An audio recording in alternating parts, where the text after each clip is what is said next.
This episode of The Unstarving Musician is sponsored by Liner Notes. Want to learn from the hundreds of musicians and industry professionals I've interviewed? Sign up for Liner Notes, my curated email newsletter where I share the best insights and knowledge gems from the show. From marketing and songwriting to touring and sync licensing, you'll get actionable tips delivered straight to your inbox every 2 weeks. And starting this month, Liner Notes Insider Edition will feature exclusive deep dives, detailed case studies, and premium content that goes beyond the podcast interviews.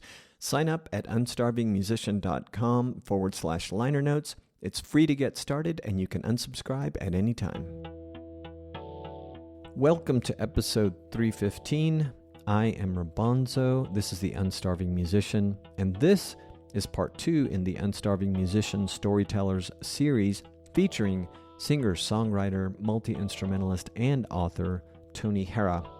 The first time we spoke, Tony was going through a lot of life stuff, which you can hear all about in our first conversation. I'll put a link in the show notes to that episode. Part 1 of this conversation dropped just last week, so this is kind of a bonus episode. And I'll put a link in the show notes, of course, to part 1. In this part 2 of our conversation, we touch on Tony's observations on the state of music, the state of politics, marketing plans for his latest book, Tony's math of selling the numbers, his thoughts on using publicists, publishing companies, and record labels, why he's decided to record audiobooks in his own voice, and the greasyhedonist.com, the future home of all things Tony, which appears to be up and somewhat alive. You can find, or I found, his latest long-awaited album Unicorns there on that site as well. You can also find it on Soundcloud. I'll put links to both of those places in the show notes for you. And before I get into our conversation, I want to tell you about another podcast episode I listened to on Apple News in Conversation. The episode was titled How Taylor Swift Changed the Music Industry Forever. Came out on December 5th. It was a great episode. Taylor Swift is very interesting, great songwriter, but I think she's worth learning about. It's, I think, maybe a half-hour episode. It was really good. I highly recommend you check it out. I'll put a link in the show notes to that. You can check it out on your favorite podcast app. All right, here is part 2 of my conversation with Tony Harrah. You've got to put that, when resources, your personal resources, become extremely limited, it used to be, just look at on the basic economic idea, right? Like some people would travel on open mic night circuit 3 and 4 nights a week trying to get their name out there. But that's not always financially viable back then, right? But you would do it because it makes sense if you love what you're doing. But at some point, especially with the economy lagging and the cost of goods and the supply chain issues, it became such a problem that it's not that it's not financially viable anymore. It's maybe financially impossible to also survive. And that's been, an issue that clubs and places are less willing to pay out. Well, no, let me shelf that. The opportunities for payouts, I think, have lessened a little bit. Actually, if there's anything I would say that I have appreciated in the last years, and this maybe has nothing to do with COVID, is that I have seen more venues coming about that are dedicated to paying artists more of what they deserve. I don't know if they're ever going to get what they deserve, right? But paying them more than, $80 plus tips and a free drink at the bar for a band of 5, And I've seen much more people opening venues saying, hey, the goal here is to, create a place, blah, blah, blah, and pay the artists what they deserve so they can actually do this and not just go broke doing it. But at that same time, I think that forces that business owner to become a little more choosy who comes in because you just can't pay everybody $600 for a set. And then, no one comes to reciprocate that and then support the business to keep it open. Right, it would just fall its way down in 6 months. And so I don't know, open mic night, my wife runs one once a month, and she's in competition slightly because we're sort of a smaller area. So, we're not in the metro area, but like we're 20 minutes from it. So it's, we're all sort of in the same art market, but you're sort of all vying for the same small group of musicians who are still coming out and playing the open mic nights, which is kind of, I don't know, a little disheartening, I think.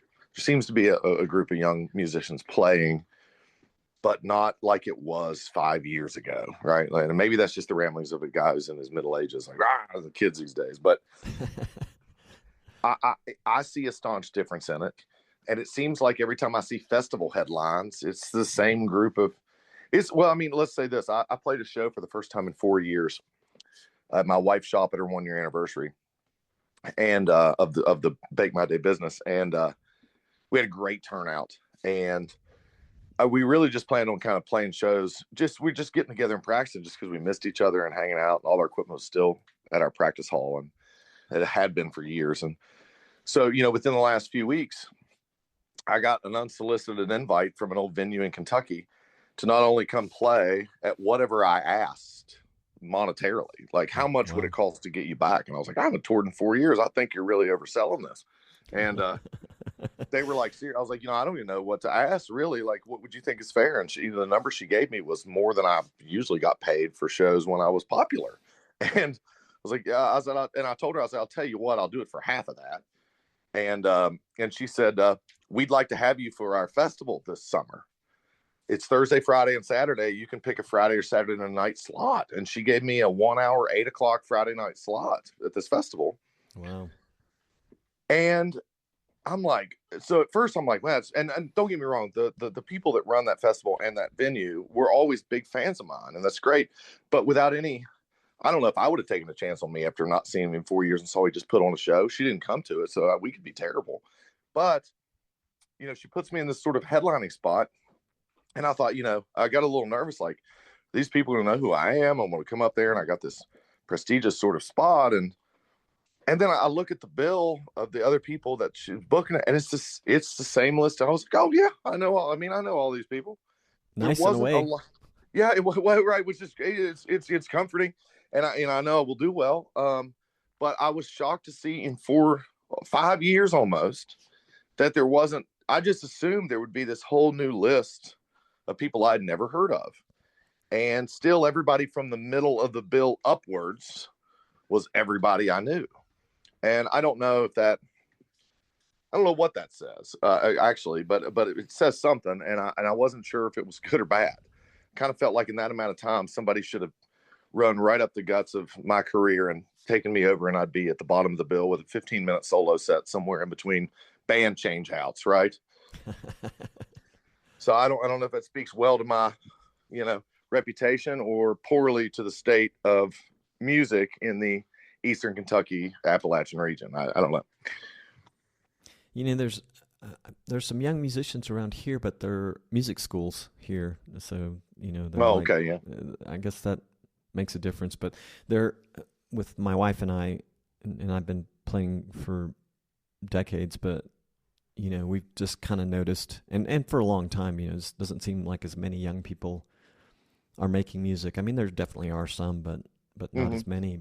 And I don't know, maybe it's just, I mean, there are a lot of them making it online and not going into any venues, that's for sure. So maybe that's the thing. It's just changed so much, but there was an in-between period, I think, where that wasn't going on, but anyway, well, that's interesting. And the argument is that, like, since record sales are at an all-time low, right? I would say outside of the vinyl market, it's non-existent.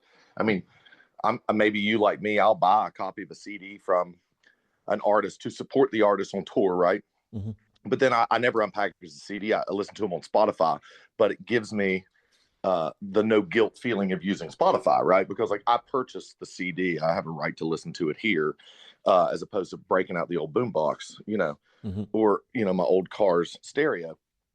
And so with record sales low, touring the house shows, the house venues for smaller artists, or, the music halls for the regional larger artists, like, this is sort of where you're making your money. Right. And I'm not sure. And maybe it's like the idea of my book thing, which is, I'm doing it more for me and I'm putting it out there. Maybe the younger generation just come up with an idea of, like, hey, look, I mean, I'm Gen X, right? So I'm almost 45. So I still had these delusions of grandeur of making it big in music, or did, Mm-hmm. and I was at the tail end of that, right? Like where a band is noticed in Seattle or somewhere and like, they blow up. Mm-hmm. That doesn't exist any longer, in that capacity, at least. Unless, you're like that Haley Welch girl or something. People getting famous for odd things. And it doesn't last very long. So maybe they're just making the music online for themselves. Like, I do this because I love art. There's a guy that kind of requested me on social media recently, and I didn't know the name, but he seemed to have some mutual musician friends with me, and I was like, sure. And he kind of posts this. He seems to be just one absolutely proficient bluegrass picker. He's a young kid, like he can't be over like 21 or something. He may not even be 21, but this kid can pick. It's crazy. And every post he makes, he's like, new album, whatever it's called, out now, and I keep looking for it everywhere, and it's not out now. I don't know what that plan is there. It building the buzz, maybe, and I mean it's working because I keep feverishly looking without any avail for this record, But so maybe there's a new marketing strategy there. Maybe that's what they're doing. Like I don't know. I feel like I suffered for my music a long time, or maybe my suffering bred my music for a long time.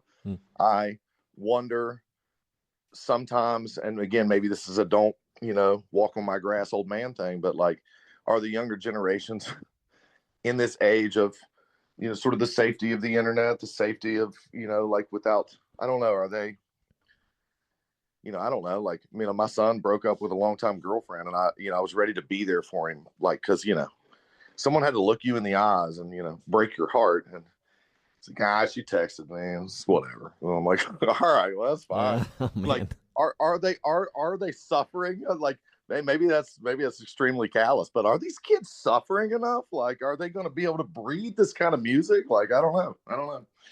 They have their own kind of suffering for sure. They do. Yeah. I don't know how well it lends itself to music. I don't know. Yeah, like where is the I'm not going to go down a train of making assumptions or making fun of it, but like, yeah, where does the blues land? In 40 years, or the TikTok breakup blues type thing. I did it anyways. I couldn't help myself, but yeah, I don't know. It's crazy. I'm sure musical story. I'm sure my parents said this, and before said this. I'm sure they were like, they don't know what they're doing. I mean, remember the hysteria over Elvis Presley, right? Like the tamest of things that I would consider music these days. But in the 50s, this was the abolition of man, I guess. Yeah. Well, anyway. we've seen so much and heard so much too. And then there's an adage that, we all think we're living in unique times.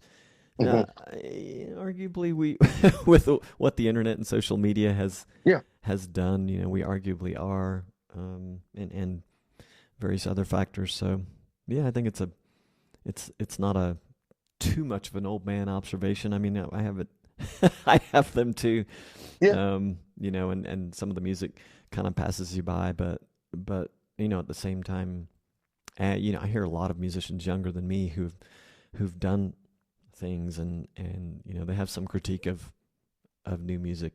They don't shun all of it, but they definitely have some critiques of it that I'm like, okay, I guess it's not just me. You're right.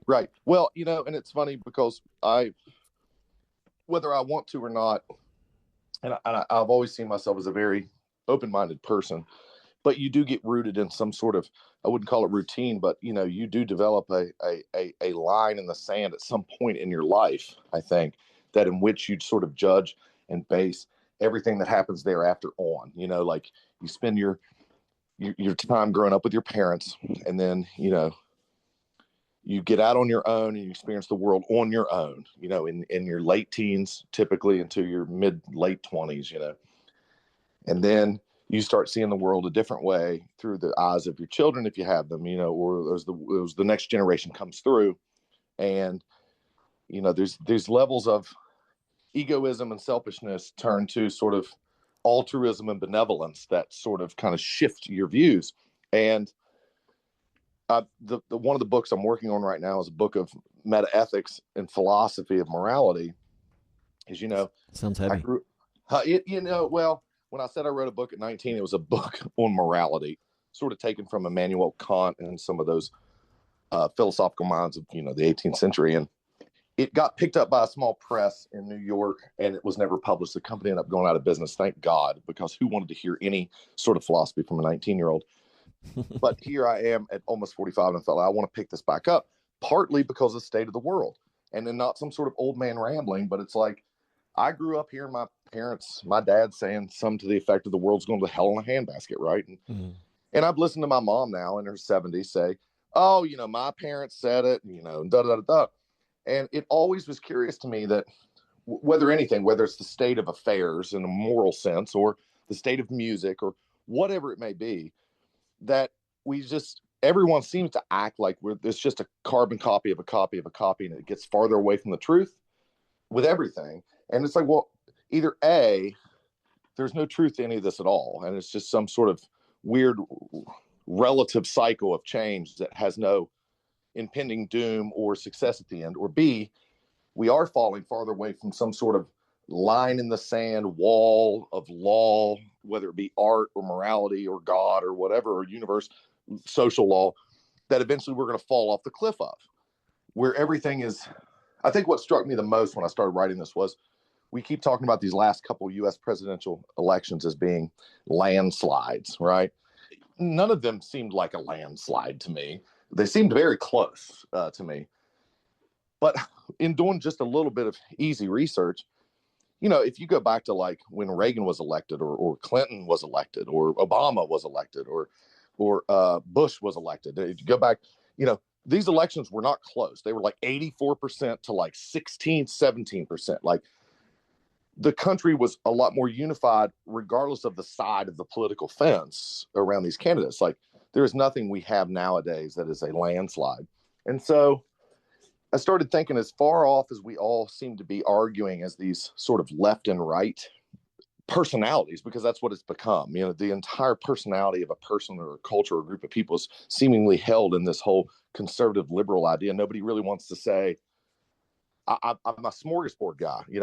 I look and I'm like, yeah, I agree with that. I don't agree with that. I agree with that. And like, I don't really care what the side of the fence comes from, but it's these moral truths or these ideas or how I was raised that like I kind of pick and choose, and I don't feel like we're allowed to do that anymore. And so it's risky. I thought it's really risky because everybody wants you to be all or nothing. And I tend to be the person, if somebody says, hey, this is what we stand for, and I go in and I'm part of the group and they're like, and we stand for this now too. And I'm like, well, hold on. I don't, I love the group. I love this. And I love you guys and love coming to the meetings or, but I don't agree with this. And they're like, oh, well, that's not a choice. You agree with it all or nothing. And I'm the guy that goes, well, I guess it's nothing then, because that's way too totalitarian for me. There has to be some understanding of middle ground. So I thought, well, let's take religion out of it, because for a lot of people that just means a no-go. Let's try to find some honest, just social ideas that we could all stand on as some sort of, I think we could all agree we believe in these 6 or 7 points that make society successful or moral or capable or whatever. Let's analyze where we're at, what's going on. Let's try to find some middle ground and say, I think we all agree these are the things. And we do have to go back towards that backbone at some point. Otherwise, everything's relative. And, I look at that with music and everything else. Like, certainly music isn't just getting worse. I'll be like, this music today is terrible. I was like, my mom said that. But music is an expression of emotion. It has a lot less implications to the future of the well-being of man as a whole than other aspects of the world. So it's like, I tell my wife, talk about the kids' music. She's like, you got to really get these kids onto some better music, and and I said, listen, I listen to music every night on my phone from the time I get home until I go to bed, like the entire time on a speaker loud enough for everybody to hear in the house. Like, clearly they're not going to get into it any more than I was going to listen to Barry Manilow just because my mom played it all the time. Like, I found it on my own. I'm going to find what I like. They'll come back to some of it. At some point I was like, oh man, yeah, the old man was right. Led Zeppelin's great. Or they won't, or they won't. And they probably will. I was just thinking of my own life. Like, there was always music on when I was a kid growing up, Mhm. and it wasn't necessarily the stuff I was listening to, but now I love hearing it. Yeah. Well, my son got he's been getting into little bits of older music, but he definitely loves his new music, and that's fun. That's good for him. I can find a common denominator in some of that too. But my mom for Christmas got him a Tom Waits shirt, and he's 15. He's just started high school, baseball player, kind of guy. And he was like, "Who is this?" And I was like, "I've not done my job well." So it's Tom Waits. He goes, "Oh, I know who Tom Waits is. I just didn't really know." Picture was him like knees up in the middle of a jump with his guitar back in the 70s when he was young. Just had the little hair under his lip, and the clean cut and the long sideburns. And and he's like, "Oh," I was like, when I listen, he's like, "Oh, I know who he is." Like you can't mistake that growl for anybody on his songs. So will he, even for nostalgia's sake, come back around to that when the old man's dead and gone? Who knows? But that'll be for him to find out, I guess. Yeah, he probably will. Mm-hmm. Well, I want to circle back to your books um, and ask you what the plans are, what the marketing plans are. You talked a little bit about it, but I'm anxious to hear what you got cooking.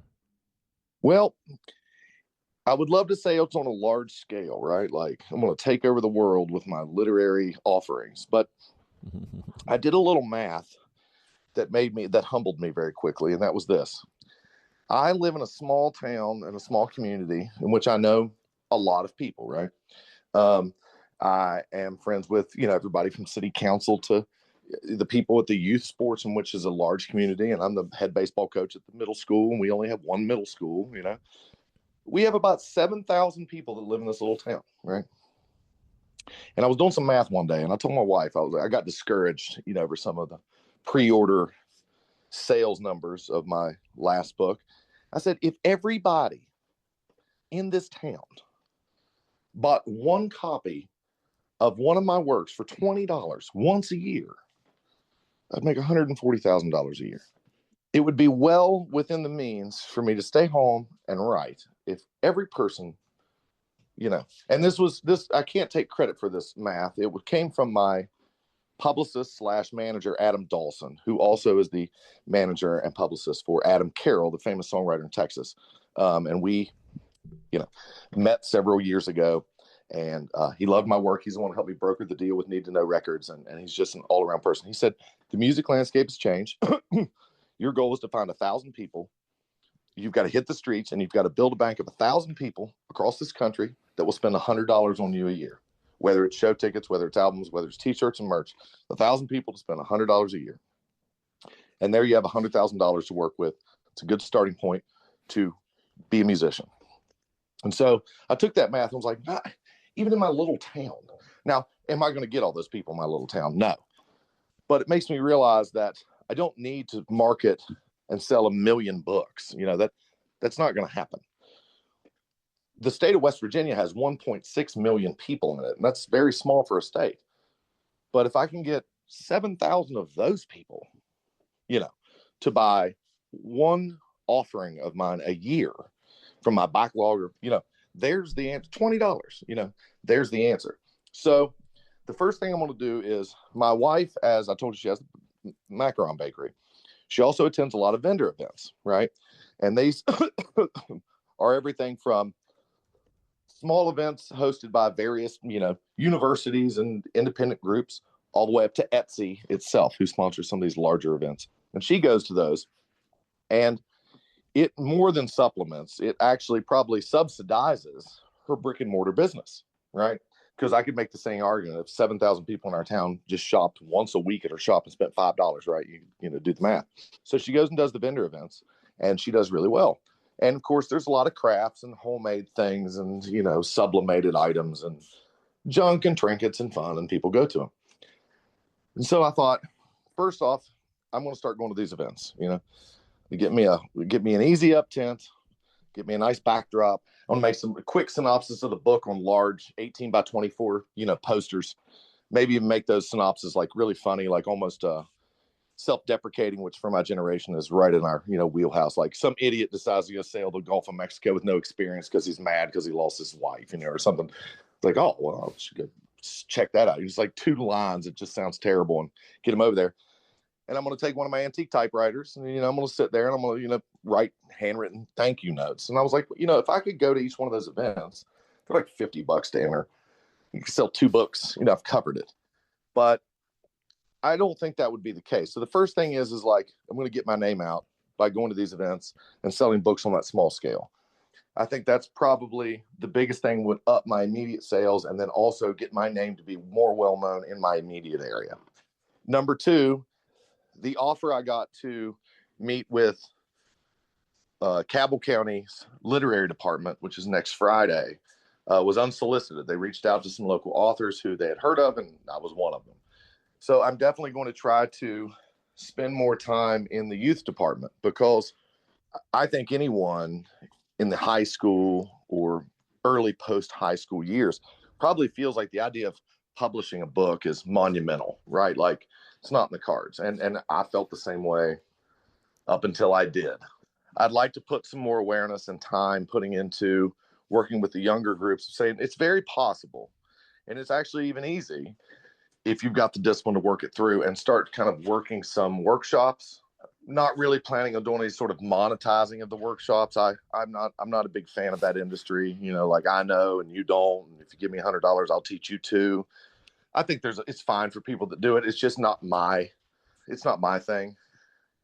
I sort of feel like we just kind of all rise up together sort of idea in it. And so I'm going to go that route. And the idea of having a publicist, a book publicist, or a publisher, I don't know. I can't imagine how that would benefit me. I have 2 good friends who are with publishing companies. The one publishing company is a small press, but it's a nice company, right? But they still use Amazon to press their books. Well, and right. Well, that's who I use to press my books for free. So that doesn't give me anything. And it's sort of like when we did broker the deal for Need to Know Records in my music, what they were supplying me with was a recording with a well-known producer in Lexington, Shangri-La Records. I mean, it was going to be great. But what they were going to provide me with was a recording in which I already had full ability to do in my studio, and then master with True East in Nashville, and mix with another gentleman in East Nashville who I'd known, did Unicorns with, who had worked with Loretta Lynn and Jack White multiple times. So they weren't providing me with anything that I already wasn't available to me at a sum which I could afford. So I kept asking myself, what am I getting out of the deal? Because obviously any sales are going to be split in a lopsided share to me because they gave me the recording. So it's like, okay, so is it publicity? Like, okay, they can market my music to a larger audience and hopefully therefore build my brand, blah, blah, blah, and get the motor started on this machine. But the answer was sort of no. Number one, they wanted me to pay for the publicist or we'd split it. Like, okay. And then it's like, no, we're not going to drop all this money for an unknown artist. I'm like, I feel like we're right back where we started and you're not offering me anything. So with my naivety to the book world, I was like, well, I bet you it's different over here. And it's not. Right. My friends in the publishing, it's like, well, we get 30% of the royalties. And I'm like, I get more than that with Amazon. They're like, well, actually they press with Amazon there. I'm like, well, what are they offering you? Like, are they pushing your name? Are they setting up book signings at Empire Books? And they're like, no, I mean, I'm still in charge of that. What are they offering? So it seems as if the heads of these industries are still sort of, in my mind at least, and I could be way off base, running on the idea that well, we're offering you the opportunity to do something that you can't do. Well, no, I couldn't do that in 1990. No, I couldn't publish my own book. And in 1990, I couldn't publish my own music because the amount of equipment and it took. But technology has fixed all of that. Right. Everyone can publish their own book in a beautiful professional setting. It costs me $0 to publish a book. 0, not one, outside of editing. And I have a circle of friends and authors, and we kind of ping pong off each other for those works, you know what I mean, and the help. Mm-hmm. And It doesn't cost me anything. So it's going to be hard for someone to say, well, if you pay a publicist another $8,000, they'll get you some of these things. Well, I did this in music, and I did it. And I paid the $8,000 to have the record, $10,000 to have the record publicized. And they were like, Spin Magazine, was it Spin? I don't want to use that incorrectly. I can't remember. It was probably on our last record or our last meeting. Was a bigger magazine who had just put up the new Tyler Childers record, picked up my single for the release. I thought, this is great. And what came of it? Nothing. Not any extra views on the, the media, not in the, whatever. It was an ego boost. It gave me, and I think that's what I'm building to, is most of those outlets only build clout, right? Like I can say on my website that this company picked up, and that was told to me, like, oh, you can put on your website, that this company released your record. And I'm like, I feel like I'm spending a lot of money just to make myself feel good, but my idea is to build this into a brand. And and then I thought for a while, well, maybe I just don't have the nerves for it. Maybe I'm not in it to dig it out that long. But I've got friends who've been digging it out, even longer, and it's kind of the same thing. Mm-hmm. And I'm like, no, unless somebody's offering me something, I think I'm just going to do it on my own and leave myself independent.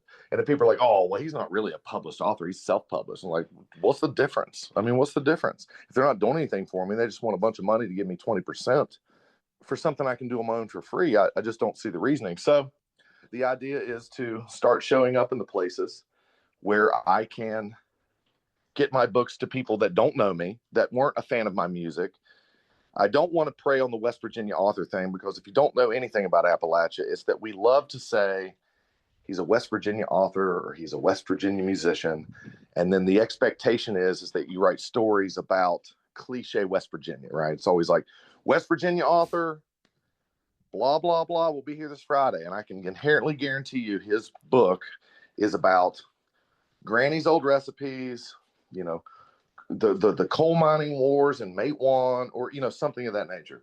So I want to be very careful about saying I am a West Virginia author, sure, but I'm not trying to kind of pull on the regional, cliches of what I'm doing, but definitely get out and meet people who aren't already associated with me from my former artistic, offerings, and then hit the community to help a younger generation, find their own voice. And, hopefully in that I can, find a place to maybe squeak out a living. And, as my children get older and one of them leaves the nest one at a time, that will get easier and easier, hopefully.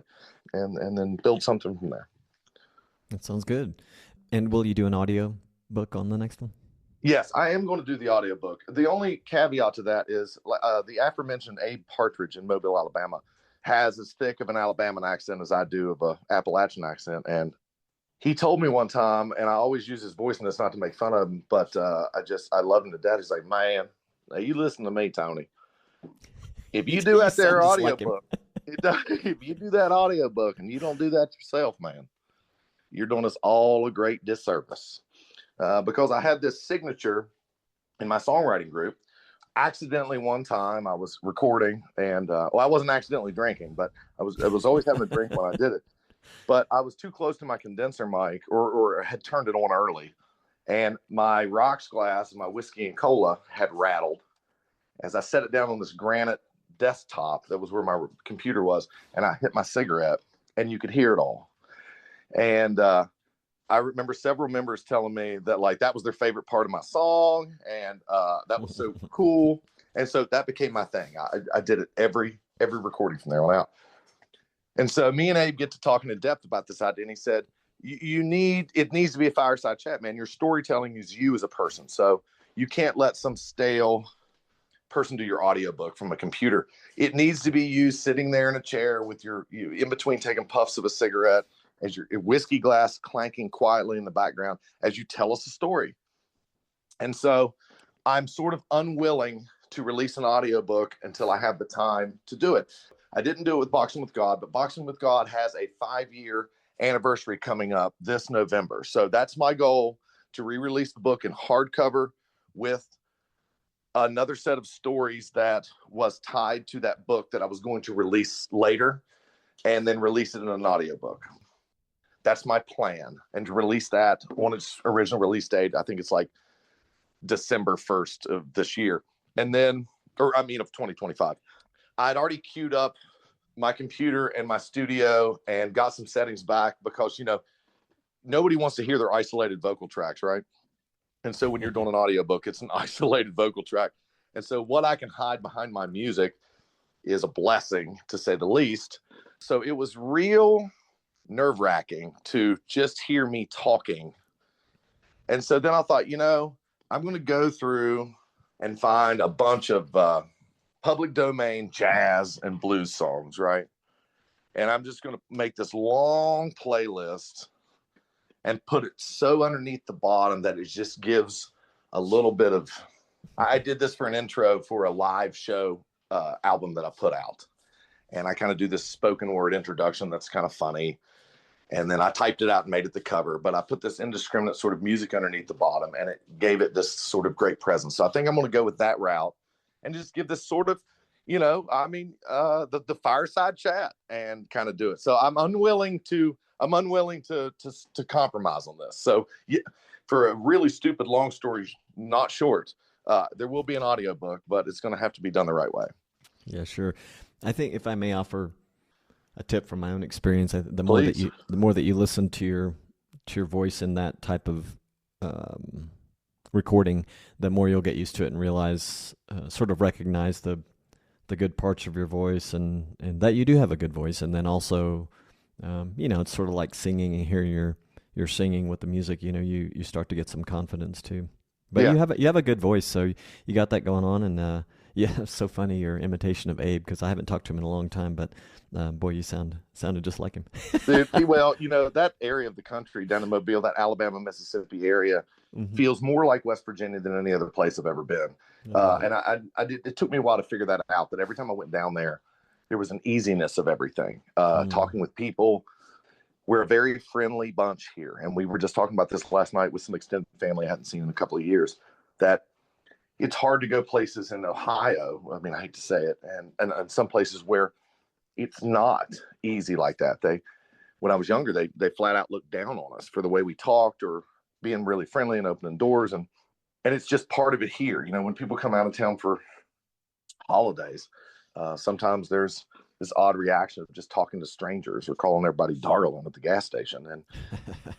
And I refuse to change that. Like there's a lot of culture of like not, just calling women you don't know hun or darling. I'm like, the world could burn and fall off the cliff of the universe tomorrow, and I'm not going to stop that. It's part of who I am and how I was raised.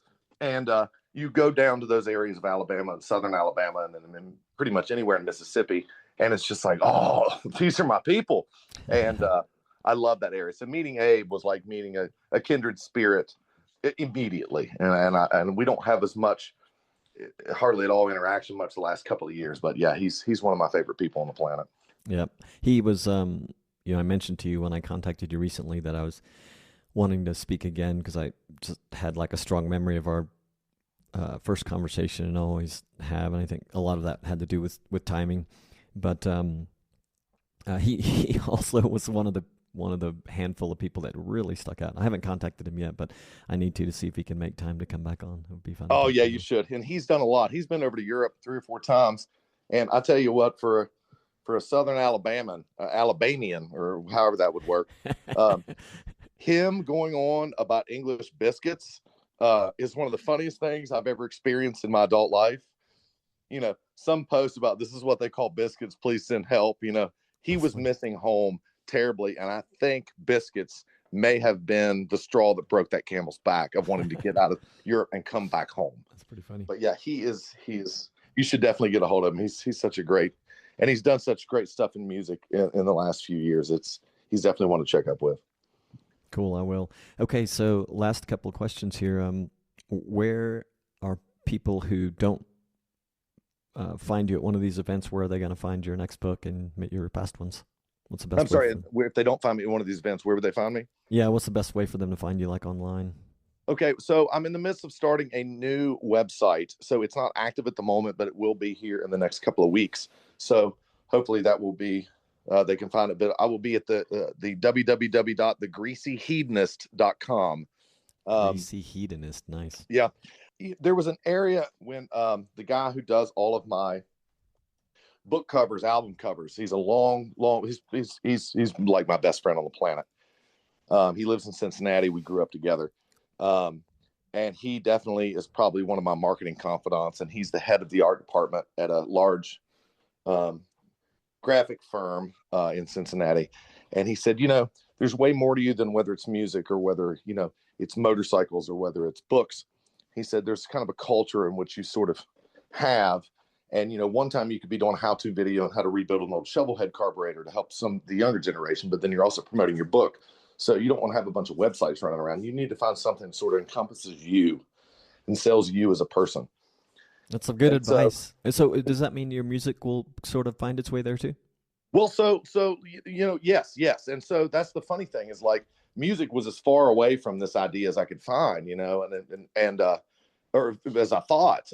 And then, of course, we do this little show just for fun and it'd be at my wife's shop, no pressure. And then, I'm getting unsolicited inquiries into coming out and playing farther away and for bigger events. That's awesome. And I was like, I guess we lit the candle, on this, and we'll just see where it goes. So the idea is that the Greasy Hedonist will sort of carry everything on that. And then, of course, we'll keep updated on shows and any kind of book signings and any kind of PR events. And then, of course, my books and most of my music is available on Amazon and, all of that, those good things. I had to search for a while for, let's see, unicorns. I found it on Soundcloud. Is it on Amazon? So here's it's not. And here's the other, that's funny. I saw somebody about a year ago, Justin Wells is his name. I think it was, who had the pedal steel player who was on Unicorns had posted something about the record, and somebody of those regional, I think it was Justin Wells, who was also on Need to Know Records, said, whatever happened to that record? Well, we released it and I sold it. And then we were uploading it to, the great streaming powers that be. And something had happened where it corrupted and didn't go through. And I thought it went through. And my intent was, obviously to fix that. I think COVID happened and I started writing books. And next thing I know, it's not available like out there in the ether. And so I'm going to rectify that situation sometime here in the next few months. And I'm also going to try to include some, outtakes and studio stuff we did and some demos to go along with it, since it's sort of I'm sorry for it being so long that no one's been able to receive it. So yeah, eventually I'll get all this sorted out. And, well, it is on SoundCloud, like I mentioned. If you're cool, that I'll include the link. If it's on SoundCloud, that's great. Yeah, absolutely. And I was immediately thinking when I saw it, because I don't have like a real sound system at home for listening to music, but I do have a Sonos, which sounds great for what it is. Yeah. And I remembered, I'm like, I think I have SoundCloud as one of the services on Sonos, and sure enough, I did. So I'll get to listen to it in the living room. And yeah, I think the Publicist was the one that put that up on SoundCloud, because that was the platform that was being used by the media companies who would pick up the release if it runs. My mind serves me correct. And so, yes, it's available there. And as far as the sound, yeah, I have a JBL football, the real nice one. But that's what I use for I haven't been able to find anything that sounds any better. The first time I heard the first gen of that thing, I was like, that's the richest, deepest. So when that one punked out, the Gen 2 was out, and we got that. And nice. I've never looked back. I mean, who wants a, my friend has his whole basement is just records and his stereo and his 70s receiver and all this stuff. And I'm like, yeah, listen, it's just something else to maintain, to be honest with you. When this $300 football breaks in a couple of years, we'll just kick it in the trash and buy another one. And yeah, that's all I got to do. Yeah. I do want to get a record player again. I had one before we moved out of the country, but I haven't. I sort of gave up my small album collection in the player. I gave the player to a friend. I don't know if he still has it, but I'll have to get another one. I do miss that. Yeah, I do too. My wife got me one of those little suitcase ones, that either has the Union Jack on it, or you get several. Yeah, cool. They're like $80 or something, she got me one of those, and it Bluetooths, so I could Bluetooth it to my JBL and then put records in it and still get the sound of the actual record, warmth coming through that JBL. And I was in heaven, and it takes up like zero space. Like I can throw it in a closet and break it out whenever I want, just plug it in and be done with it. And we went that route. I mean, I like the antique stuff. Like I said, I typed out letters for all my pre-order books with old manual typewriters. But so cool. There's some things that I enjoy putting the work and the pain in the butt into it, and there's some things I don't. And everybody has to make those, compromises and decisions. And typewriters mine, but not the old stereos. I'm like, no. Just give me something with Bluetooth, and let's just get on with life. Exactly. So, I like it. Yeah. Well, hey man, it was great talking with you. I really feel fortunate that we're still here to do it again. Yeah. It's really fun. It's been a long time. I couldn't remember. And as soon as I heard your voice, it's like, oh, yeah. I mean, I knew you'd seen you on Facebook and stuff, but you haven't heard somebody's voice in a long time. It took me a minute as soon as I heard it, I was like, oh, yeah. And this is a really nice chat with you, man. I'm glad to hear you're doing well. You cut your hair since last time we spoke, I think. Or maybe I just didn't know you'd had it short. But next time, we'll have to do it again sometime, and we'll have to do it on the camera for the folks on YouTube. Yeah, sure. Yeah. I didn't, and if I was just laying in bed, and so I thought, she was like, are you getting up to everything? I was like, no, I'm just doing a phone interview. I'll just do it in bed where I'm comfy. The kids are with the grandmas. They went there last night and they're staying the day, and we're just here by ourselves. I was like, I'm being lazy about this, but yeah, I did cut my hair, and then cut it all off, and then grew it back, and then cut it off again, and then I had been growing it back again, and so maybe by the next time we talk, it'll be long again. Sounds good. Well, you guys, you and your family, enjoy the rest of the holidays. Felices fiestas, as we say in Mexico, and it's great talking with you. Yeah, great talking with you. That concludes part 2 of my conversation with Tony Harrah. I hope you enjoyed it. Join me in the next episode for a conversation about recording at home, a drummer's perspective on getting started. As an independent podcaster, your support means the world to me. You could even say I depend on it. With that in mind, here are some things that you can do to support the podcast. You can subscribe to Liner Notes, the email newsletter from yours truly, in which I share some of the best knowledge insights garnered from the many conversations featured here on The Unstarving Musician. You can sign up at unstarvingmusician.com. It is free, and you can unsubscribe at any time. You can also visit our crowd sponsor page, unstarvingmusician.com/crowd sponsor. If you just can't bear the idea of signing up for another email, you could also visit this page to learn about other ways of supporting the podcast, including a quick, easy online tip jar. Click, tip, done. Easy and super appreciated. But there are also ways that cost you nothing. If you enjoyed today's podcast or already love this podcast, you can follow us on your favorite podcast app, leave a review on your favorite podcast app, or shoot a review to me by email, rabonzo@unstarvingmusician.com, or you can just share this episode with a friend. This has a big impact on our audience growth. Lastly, you can visit bandzoogle.com and use the promo code Robonzo, ROBONZO, to get 15% off your first year. How does this help? Bandzoogle pays us a small commission if you sign up for a paid plan, and it's at no extra cost to you. I've been using bandzoogle.com for my artist website for quite some time, and the way it helps with managing direct-to-fan marketing and sales with features like its commission-free store is nothing short of greatness. So go to bandzoogle.com, use the promo code Robonzo, ROBONZO. Until next time, peace, love, and a whole lot of gratitude.